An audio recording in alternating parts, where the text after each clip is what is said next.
আসসালামু আলাইকুম এভরিওয়ান, কেমন আছো তোমরা সবাই? আশা করি ভালো আছো। আমি আল্লাহর রহমতে অনেক ভালো আছি। আমার ছোট আরেকটা ব্লগে তোমাদের সবাইকে ওয়েলকাম। ভাবি এসেছিল বাসায় প্রায় অনেক দিন পর।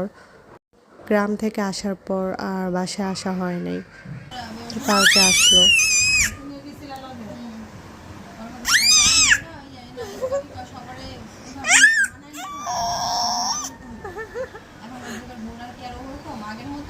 রওজা কিছুই খেতে চায় না, ভাত তো মোটেই মুখে নেয় না, কিন্তু আম ওর অনেক পছন্দ। দেখো আম দেখে কিভাবে দৌড়ায় আসছে খেতে।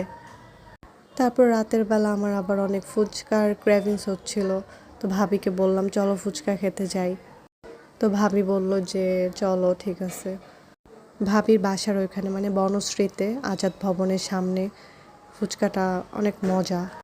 আগেও আমার দুই একবার খাওয়া হয়েছে, তো ভাবিকে বললাম যে ওইখানেই খাবো চলো। এই যে ফুচকার দোকানটা, শুক্রবার তো তাই ভিতরে অনেক ভিড় ছিল।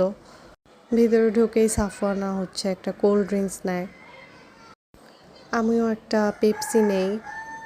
ছোটটা নিয়েছিলাম, পরে ভাবি বলল যে বড়টাই নিতে, পরে বড় আরেকটা নিলাম। এখানে রওজা বসে বসে আরেকটা বাবুকে দেখছিল ওই পাশে টেবিলে।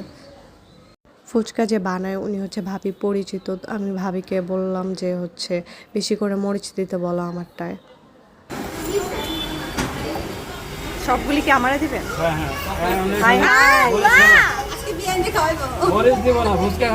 এখানে এতগুলা বোম্বাই মরিচ কেটে বলছিল যে সবগুলা নাকি আমারটাই দিবে। তো আমি দেখে একটু ভয় পাচ্ছিলাম যে অবস্থা খারাপ হয়ে যাবে এগুলা খেলে। পরে আর সবগুলা দেয় নাই, সবগুলা অনেকগুলো ফুচকা বানানোর জন্য কেটে রেখেছিল, এমনিতে অল্পই দিয়েছে। তাই তো ভাবি চটপটি খাবে, আমি আর সাফওয়ানা ফুচকা খাবো। আমাদের ফুচকা চটপটি চলে আসছে। এই ফুচকাটা এত মজা ছিল, এখন দেখে আবার খেতে ইচ্ছা করতেছে। দেখো কি মজা করে খাচ্ছি। তোমরা যারা বনশ্রী আশেপাশে থাকো এই ফুচকাটা ট্রাই করতে পারো। এখানে রওজা দেখে আবার আরেকটা বাবু পেয়ে ওকে জ্বালাচ্ছিল, মানে ওর সাথে খেলা করছিল। আর আমি তো এখানে খেয়েই যাচ্ছি। এই যে মিষ্টি টকটা এত মজা, এটা দিয়ে ফুচকাটা খেতে মানে আরো বেশি ভালো লাগতেছিল। এই টকটা খালি খালি অনেক মজা। তারপর এই তো ফুচকা খাওয়া শেষ আমাদের। তারপর আমরা বের হয়ে গেলাম। ভাবি জিজ্ঞেস করলো আর কি খাবো, তো সামনে দেখলাম যে একটা ফুড কার্ট। তো ভাবিকে বললাম যে চলো দেখি কি বানাচ্ছে ওখানে, মানে কি আছে। তো গিয়ে দেখলাম চিকেন ললিপপ ভাজছিল। তারপর এখান থেকে চিকেন ললিপপ আর বার্গার খেলাম।